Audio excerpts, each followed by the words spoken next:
Secondo me non sta registrando.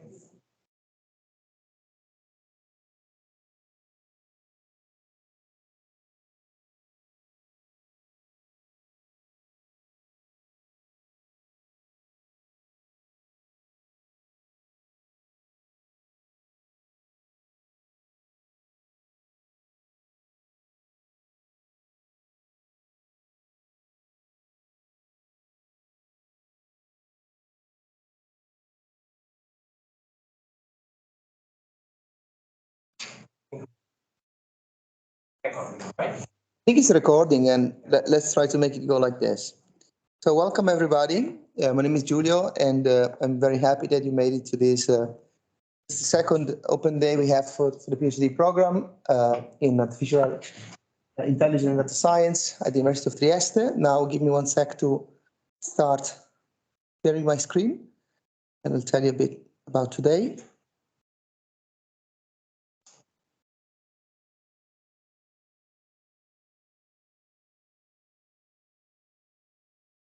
Problem. There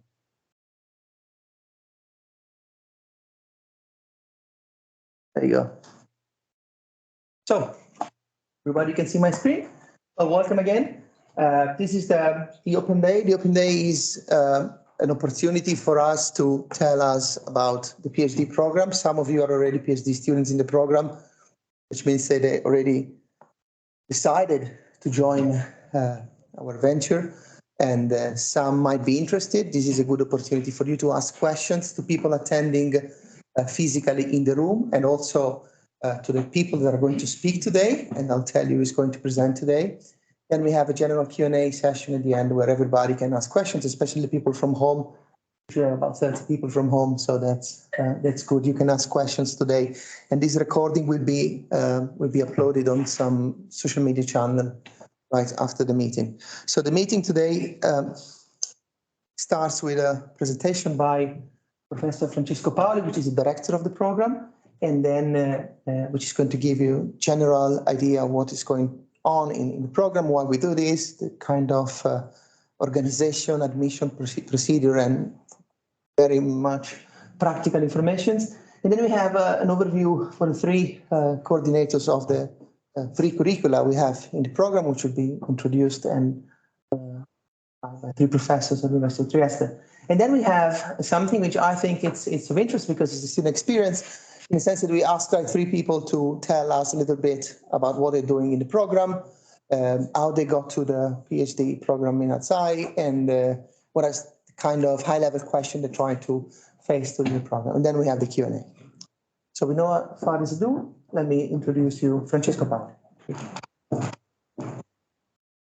Thank you, Giulio. Thank you also for organizing all this. This is all his fault, sorry, his merit. And so I'll start by saying a couple of boring things, actually. So the general presentation of the PhD and the application. Then the colleagues will say the more interesting things, more in detail on what is done in terms of research in this PhD. So going to the point, applied data science and artificial intelligence as a PhD program was started 2 years ago within the Department of Mathematics and Geoscience, but it also sees the participation of a number of departments of this university in disciplines ranging from statistics, economics, engineering, physics, medicine, life science, and political science. So one of the key point of this PhD is of being multidisciplinary, as I'll say also in a moment. Also, the PhD board sees the participation of a number of researchers from other institutions other than the university, particular area science park, ICTP, ENAF, researchers participate to the faculty. In addition, that's not all, also a large number actually at this point of private companies are involved or either being part of the board of the PhD, either because they finance some grants. Okay. So the idea of the PhD in applied data science and artificial intelligence was also to complete the curriculum on data science at the University of Trieste, which now has one bachelor degree, artificial intelligence and data analytics, 2/3 master degrees, DSSC, data science and artificial intelligence and scientific and data intensive computing. I think some of you are from data science and scientific computing. And so this is the third step. If after the first two, you still want to study, in particular, you still want to study data science, for whatever reason. Okay. As I said, one of the key points of the PhD is of being of a multidisciplinary nature, see the number of departments involved. And the other key point is to involve private companies so that we maintain an interaction with the economic sectors. This means that the training that the PhD gives not only a scientific preparation in the basis of data science and artificial intelligence, which means computer science, mathematics, and statistics, but also a good basis in the implications in the application domains. This gives the PhD from this program the ability to either undertake an economic path, an academic path of teaching and research, of course, in the areas of the PhD itself, but also in other research areas where artificial intelligence may be relevant, but also to engage in private, in an applied context, either in private companies or in public institutions, again, where applications of data science and artificial intelligence are relevant. So, going to the how to enter this, if you want. There will be two calls for application. One is open now and closes the 15th of June. This involves 18 positions and counting, meaning there may be some other position which are here.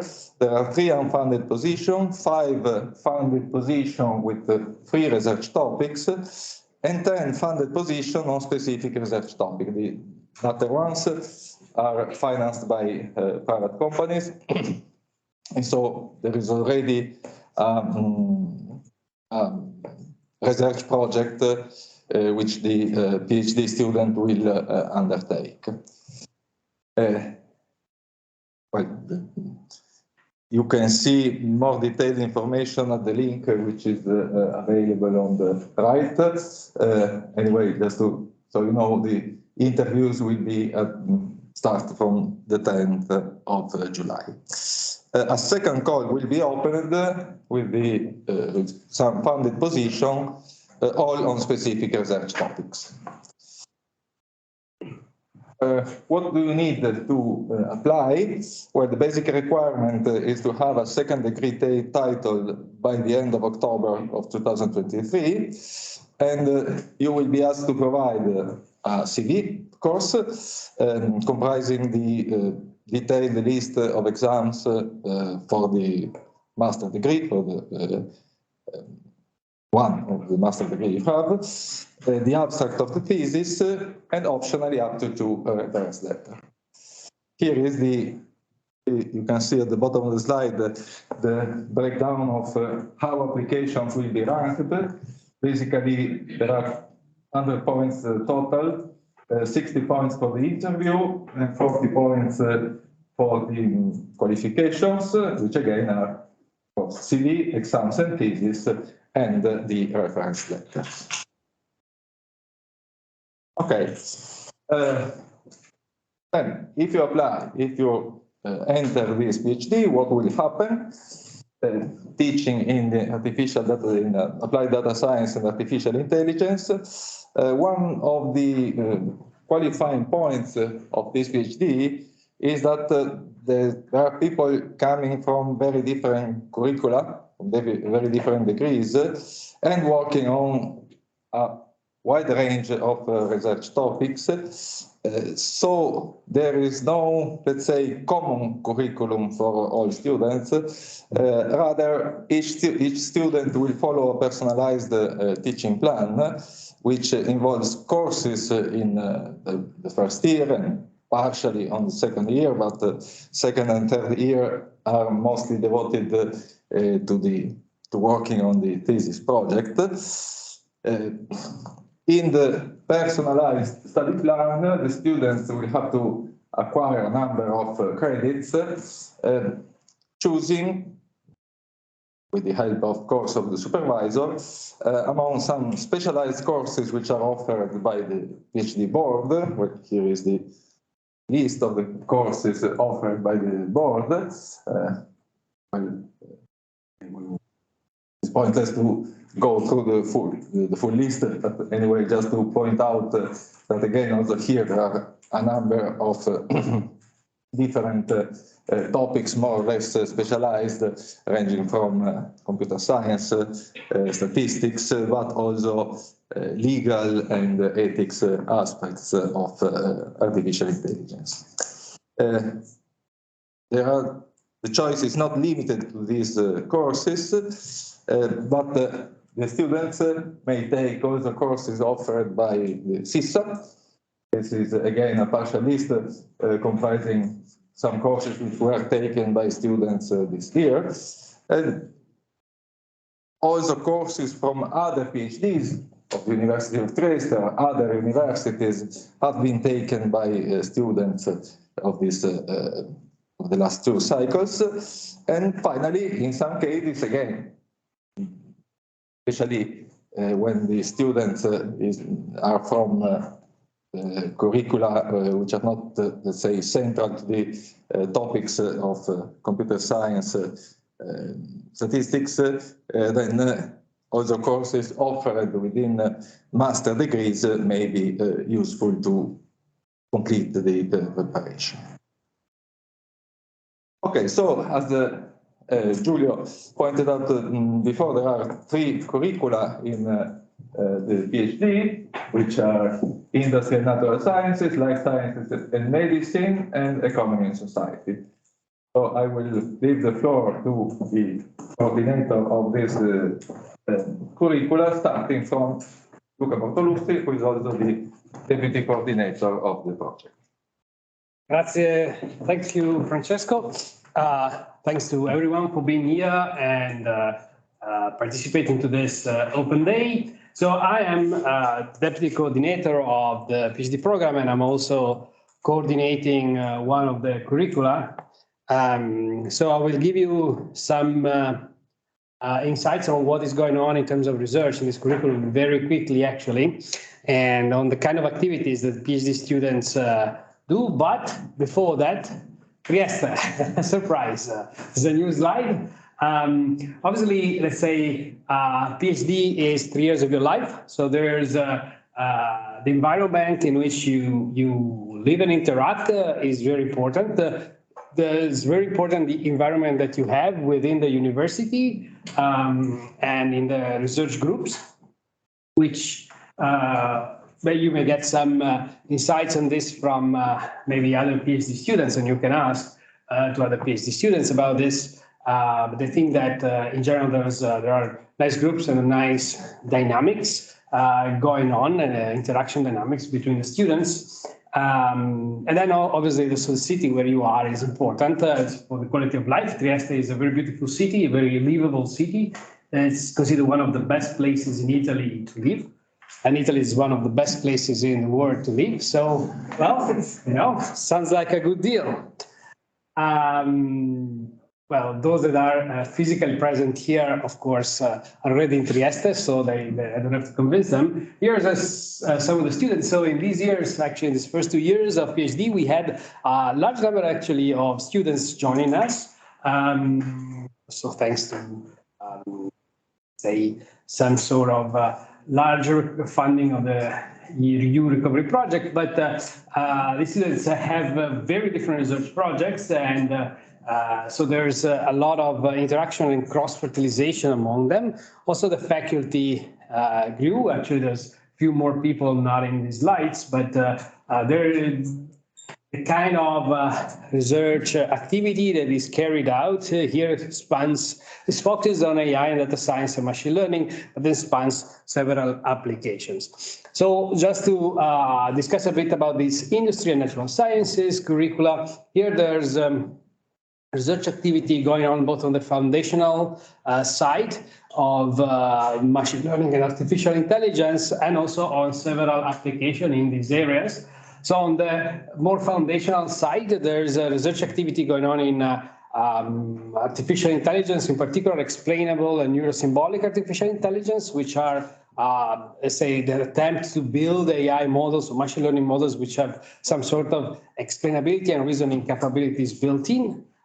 There's activity in robust and geometric machine learning, which are techniques that try to make more trustable the way you do machine learning. And behind all these topics, there's deep learning, which is hidden there, but it's actually the main, let's say, technology in terms of or scientific aspect of machine learning that we are considering. Then there's other research lines involving reinforcement learning, meta learning, and then control theory optimization and Bayesian learning. So several areas of learning, data science and artificial intelligence, almost all areas are covered here.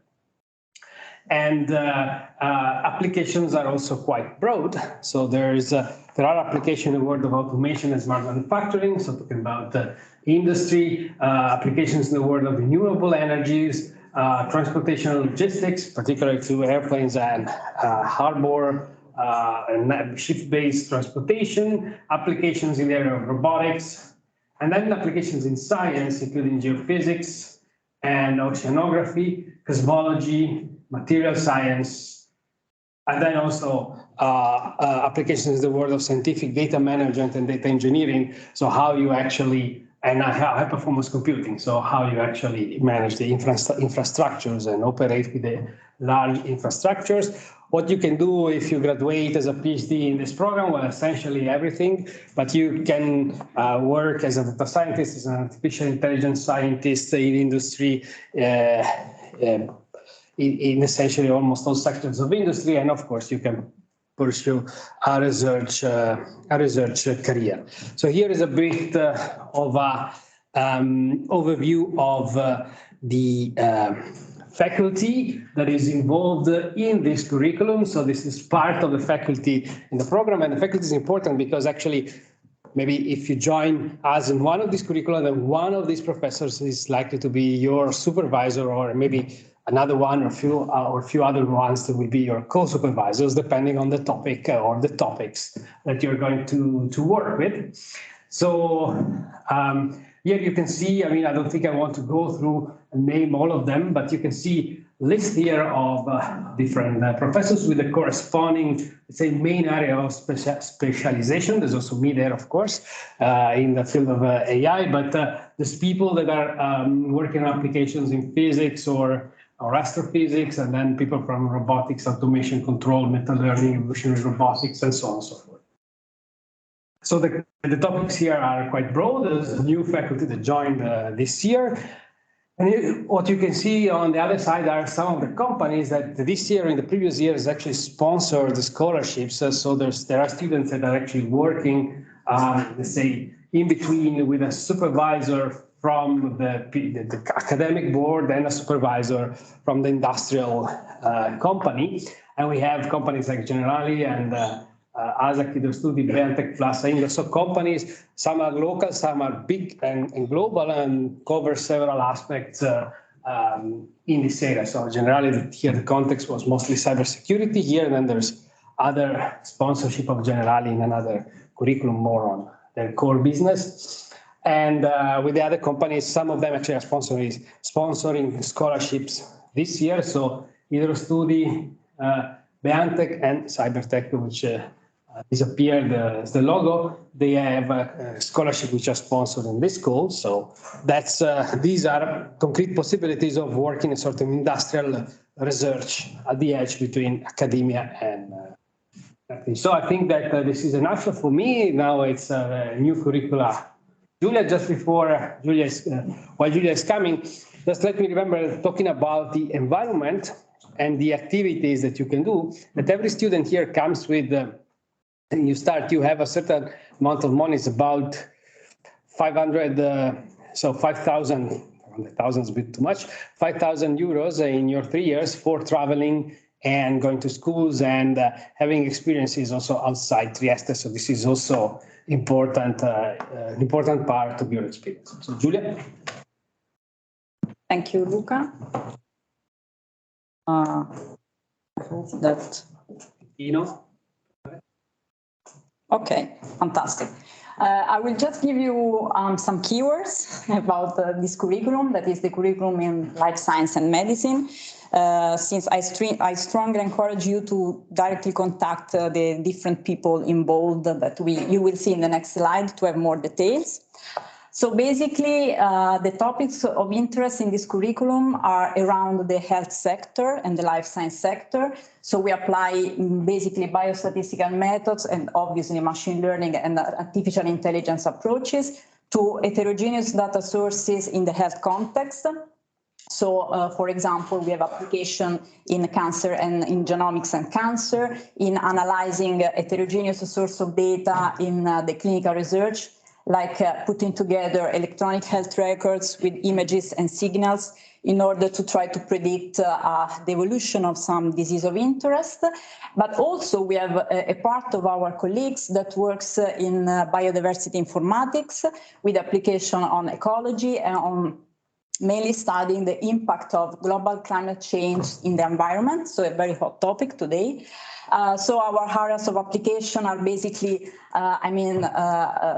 based on some particular sector of disease, because we collaborate with specific medical doctors. So we have collaboration in the oncology field, in the neurological setting, in cardiac diseases, but also we had collaboration with epidemiologists about the mechanism of infection diseases, obviously in the biological sector.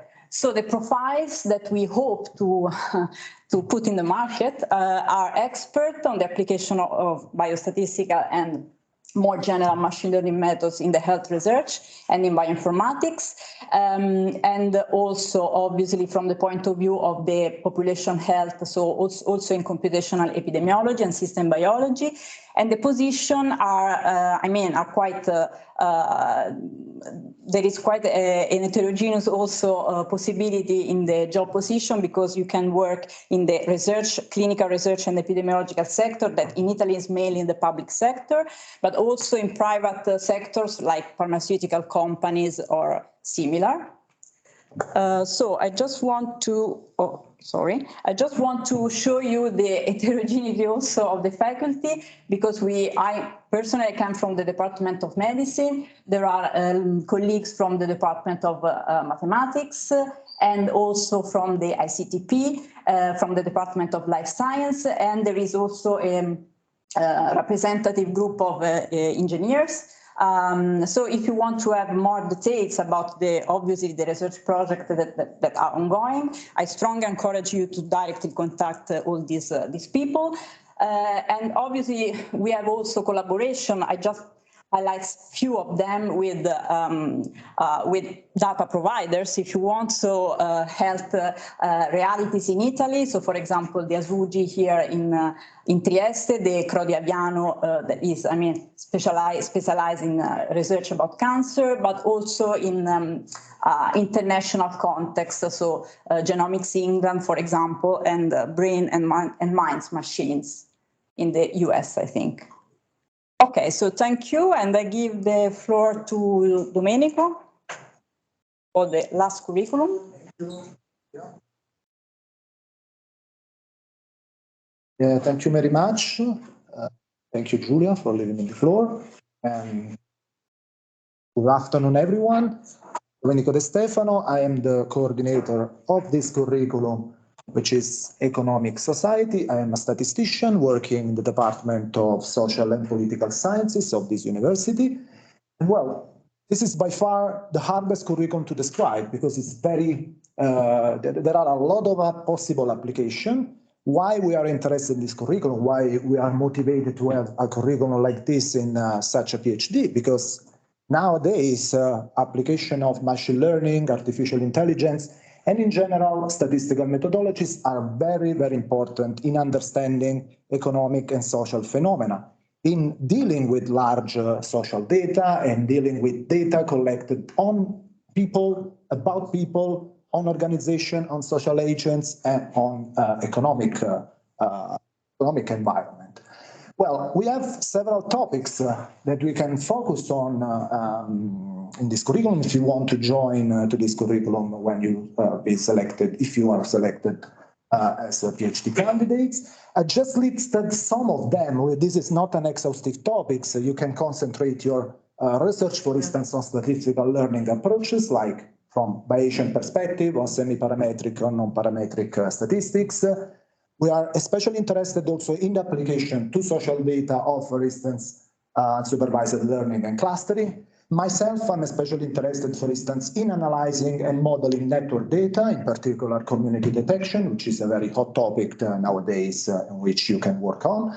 Or you can focus your attention on application, again, on the broad domain of social and economic data related to computational intelligence, evolutionary computation, scientific machine learning, natural computing, and so on. But again, as my colleagues told you, you can select your possible supervisor from the board of members that belong into this curriculum. I will show you later. And you can focus your application on main application areas. For instance, I told you that you can focus your attention, if you're interested in this curriculum, to the broad domain of social sciences, but also on some specific topic that we are dealing with nowadays, we're currently working on, for instance, the analysis and the combination on the data fusion on large-scale social surveys, on administrative data, which is especially important in evaluation of public policies and so on. You can focus your attention, for instance, on my perspective, for instance, on the analysis of social and economic networks, on the analysis on financial markets, as you will see in the presentation that one of our PhD students will provide to you later on the analysis of labor market, on the analysis of robust, on the development of robust statistical methods in observational studies, or we are especially interested in application on public policy evaluation, and especially on detection of fairness and biases in machine learning algorithms applied to society and to human beings, of course. And we expect that PhD candidates in this curriculum will be especially aware of some social impact of your research, of their research, in particular on the perspective of responsible innovation, public engagement, and legal issues, for instance, of artificial intelligence and machine learning application on society. So this is not related to only the PhD candidates in this curriculum, but we expect that also all our PhD students are aware of the social impact of their research. In fact, we offer, as Francesco told you, some specific courses on this topic, on this argument. So, as Julia told you, we are also expect to form experts on the application of this kind of algorithm, of this kind of methodologies, in particular in these fields on the analysis of social data and in the broad domain of social sciences that can cover leading data scientist position in private and public companies. So here I just have an overview of our faculty members which are directly involved in this curriculum. We are more homogeneous than the other curriculum because we are mainly statisticians, represented by myself, by the coordinator Francesco Paoli, Nicola Torelli, and Leonardo Gidi. We also have some computer scientists interested in this kind of application to the social phenomena, like Professor Luca Manzoni. We also have some representative of sociologists that can be that can work with you in developing research on the social impact of artificial intelligence on responsible innovation, which is Simone Arnaldi, which is a sociologist. I don't have too much time instead to list all the currently partnership that we involved in particular with topics related to this curriculum. We have collaboration with OGS, with Data Science Park, which is a leading research companies in this area. We have collaboration also with public institutions, Agenzia Lavoro, Sviluppo Impresa, Regione Friuli Venezia Giulia. As we will see later, we have collaboration in this curriculum with General Investment, especially on the analysis of financial market. We also have collaboration with Rachel and SVG, which are leading companies that are dealing with large-scale social surveys. And well, if you are interested in some specific research topics that you can develop in this curriculum, because I didn't have the time to list everything here, you can contact me even after this meeting by email. You can find my email easily on the university website. If you are interested, please feel free to contact me or one of the board members belonging to this curriculum. Well, I finished my 5 minutes. Probably I have to leave the floor to our PhD students that are going to explain to you the progress of the research, right? Well, thanks for the 4 speakers so far. Now we have the students. First one is Luigi. He's going to tell us about his work in the first curriculum that was presented today. Thanks. Thank you, Giulio.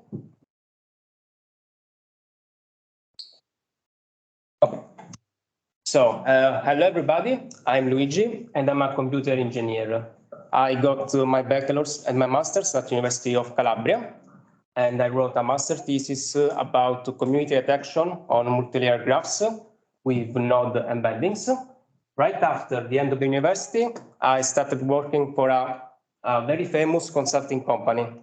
And then I decided to move to Trieste for 2 reasons, mainly.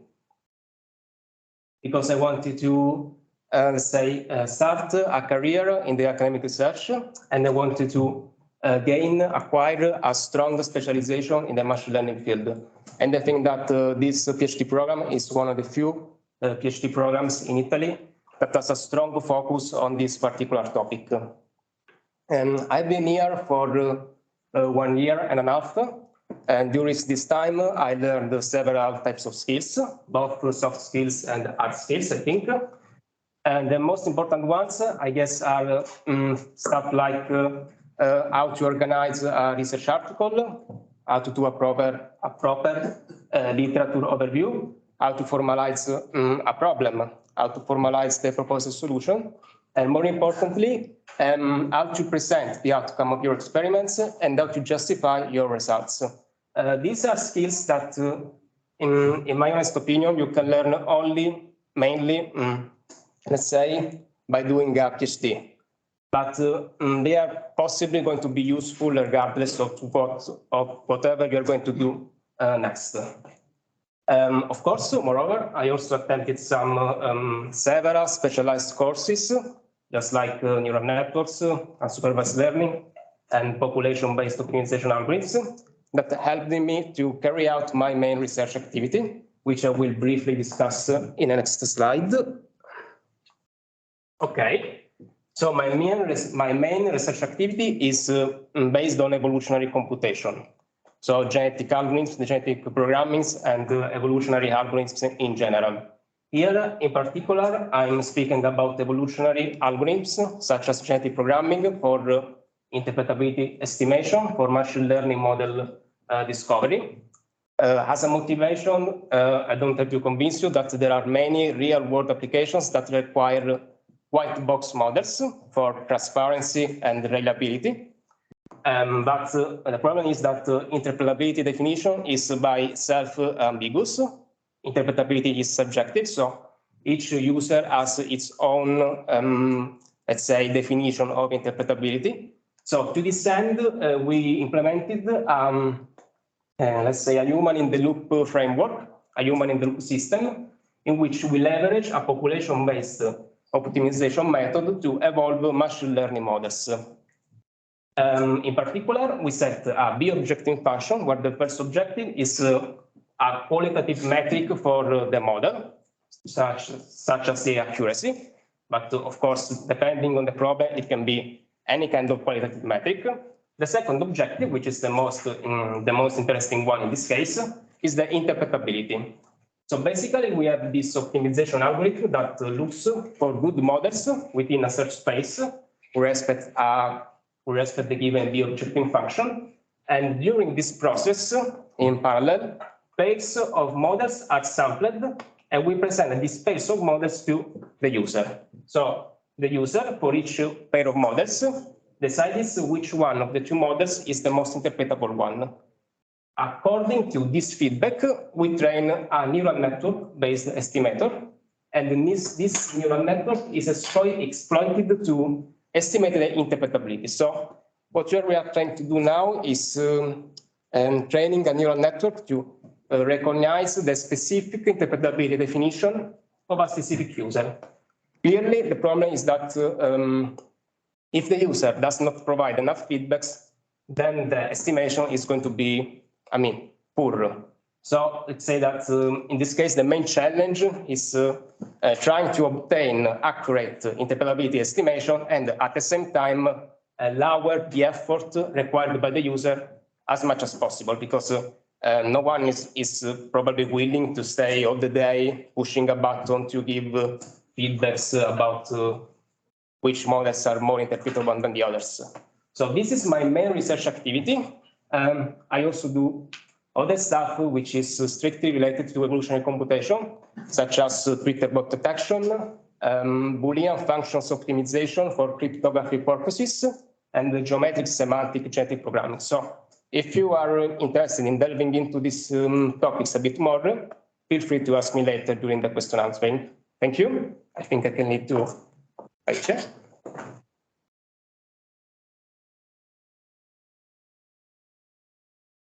Thanks, Luigi.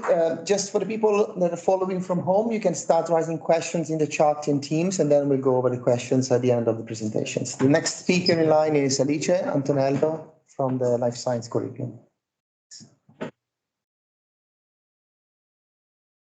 So, hi everyone. I'm a second-year PhD student enrolled in the Life Science curriculum. I will start with a couple of words about my background, which is sort of different with respect to my colleagues in general.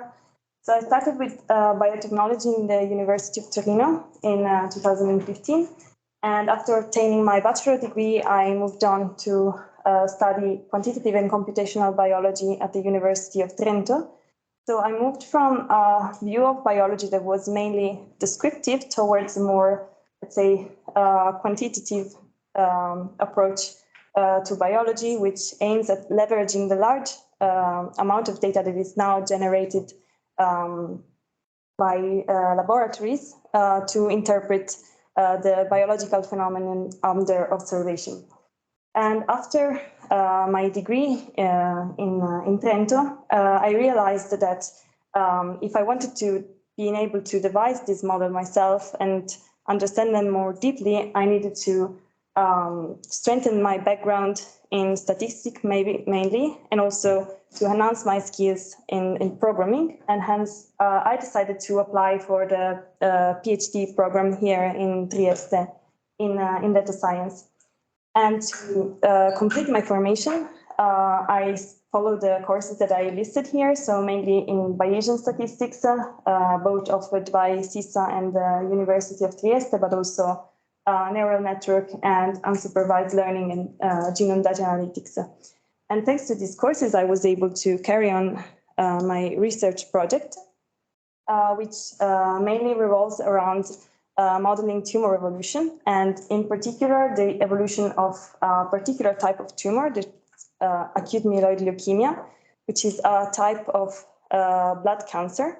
From the data that we are using comes from a hospital which has a very particular problem, and that is that very often with this cancer, they observed in clinics that after diagnosis and after treatment, it can happen that the tumor comes back. And that could happen after a few months, but also after some years.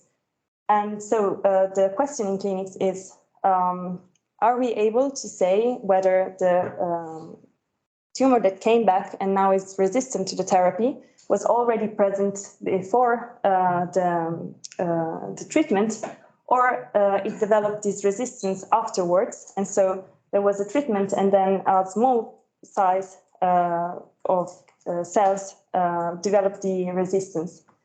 And we are able to do that by sampling the tumor in different time points. So we have longitudinal data that are in particular the number of mutations at each time point. And thanks to this measurement, we are able to plug them into a probabilistic model that models different contributions, for example, from the dynamical growth of the tumor, so the contribution of the growth rate of the tumor and the rate at which it accumulates mutation. So from this probabilistic model, by analyzing it thanks to Bayesian inference method, we are able to retrieve a posterior distribution over the time at which the resistant population was born. And so we are able to say whether it was pre-existing or it developed afterwards. So thank you. This was, if you have any question, you can ask afterwards. Thank you. Thanks, Alice. Now the last students, Andrea. Thanks, from the last curriculum. Yes, hello, I'm Andrea, and I'm the first year of my PhD. And I'm in the third curriculum, which is Economy and Society. During my bachelor, which was the MTS, I studied physics, and then I did the master's degree in data science and scientific computing. Now I'm in the PhD. What I like the most about this curriculum and this PhD in general is that while physics was much more specialized, I think data science is more generable and gives you a quantitative approach to general problems, and this is what I liked and searched. And now I'm working in collaboration with Generali, which is mostly different with respect to what I studied before, but the master was not flexible and instructive to help us in helping do that.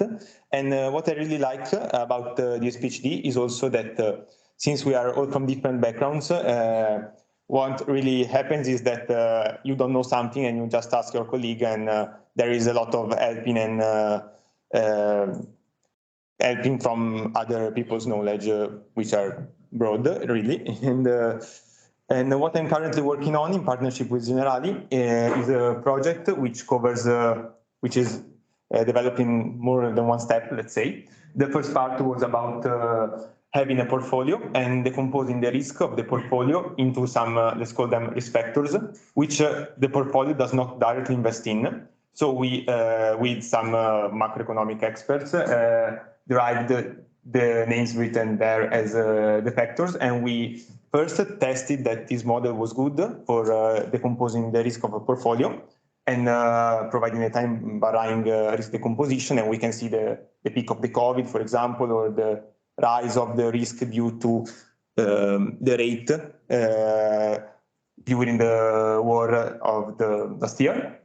And then after we identified these risk factors, what we are trying to do is to cluster these risk factors a long time with clustering techniques, so unsupervised learnings, to create a time series of scenarios over time. And then we are trying to forecast the scenario which will be into a time horizon of 1 month or something like this, using some other predictors, which are not reported here, but now we are focusing on clustering.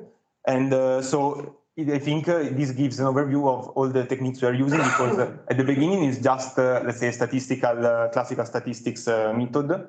Then there's some unsupervised learning clustering technique to find the scenarios, and then a supervised learning to forecast the scenarios, such as neural networks and LSTMs and things like this. And as the others, if there are any questions later, we're here.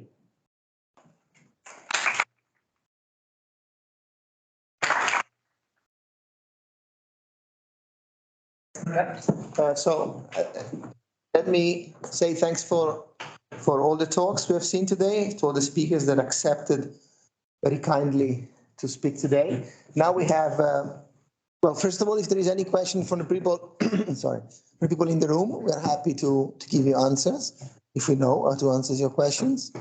If there are no questions in the room, you can send you can send an email to the coordinator. We have an email which was shown at the beginning of the presentation that has, sorry, slides are a bit slow. We have a general email, phd.adsai@units.it, where you can write for general questions regarding the PhD program. Then you might be diverted to talk with specific people. We have a website, and now we're going to scroll through the questions on the chat and answer. And then everybody's free to leave. So, you want to take this?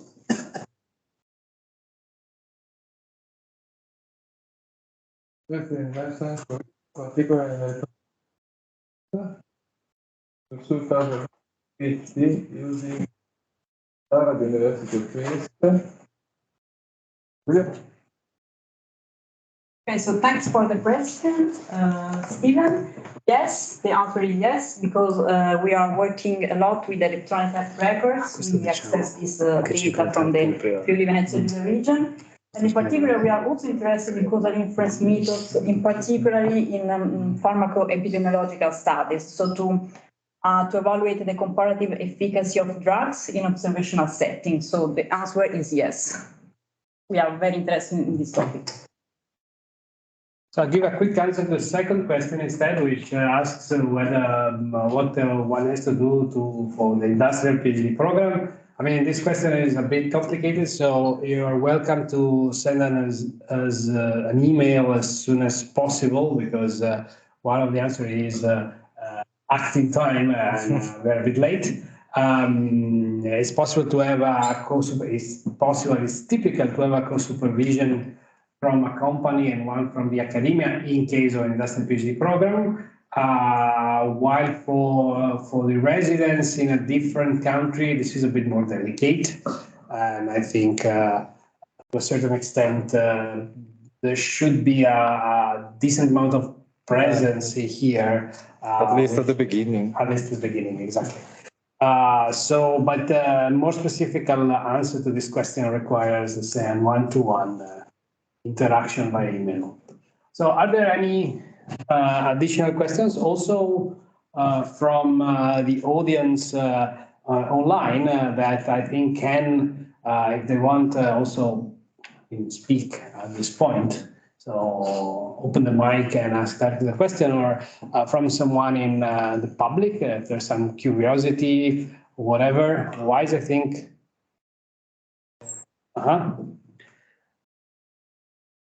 Single cell integration. Giulio, test. Sorry, I got distracted. Topic about yes, we work on single cell integration in the context of human diseases. For myself, I do it mostly in the context of cancer. We work at the level of integrating measurements from RNA, ATAC, so chromatin, and a number of other, let's say, genotypic information that we can extract with single cell parts. And so in general, we have this type of data in-house and through collaborators. So if you have specific questions, you can get in touch with me, Emmanuel, and then we can discuss what you're interested in. Thanks.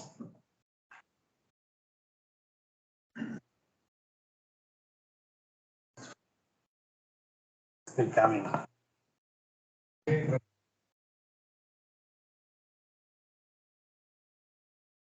In my field of study, transportation, do you have something on transportation? Not at the moment. Specific projects, the specific, so funded project, no, but so there's no specifically funded project on transportation at the moment. There are also the open positions, and there is at least one faculty member, Castelli, who is working on transportation, optimization for transportation in particular, mostly planes, but also some activity on ships and other things. Yes, there are still the funded position on free research topics, which of course can be. I think c'è un sito in blanco insomma. Yes, more or less. Well, just to say that again, you have seen the links to the web pages of the applications, and there you can find, particularly the second link, which is in the slides, you can find the list of the research projects associated to the grants in the call. And in due time, you will find also that of the second call.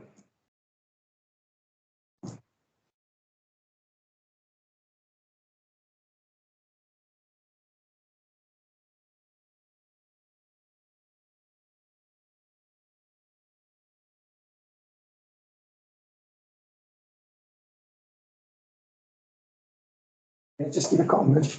Comment.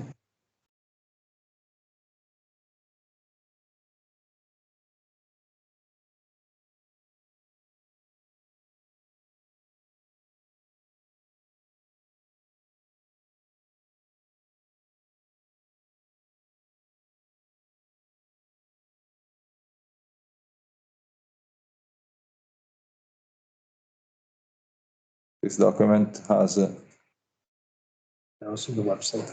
And also the website. yes, this is the official list from the application, and then you can find also the list on the ADSAI website. Yep.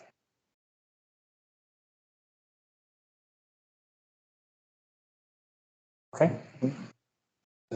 So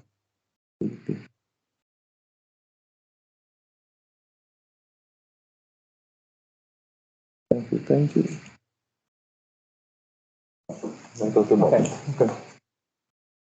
okay. Yes. Just one thing I can say, like, when there will be the admission, some people will be shortlisted for a colloquium, which can be online or in presence. We might start discussing about which kind of positions you'd like to get. And so just have a look at the program for the various possible fellowships we have, because these might be a starting point for our conversation. We'll discuss about your CV and other things. If there are no other questions, I think we can call it a day. Thanks everybody for coming, people in the home and people from home actually. Well, we'll try to make the recording appear somewhere online. If actually we recorded this, we still don't know, but I'm not so confident about that. So I think yes. Yeah, we'll see. Thanks everybody. Ciao.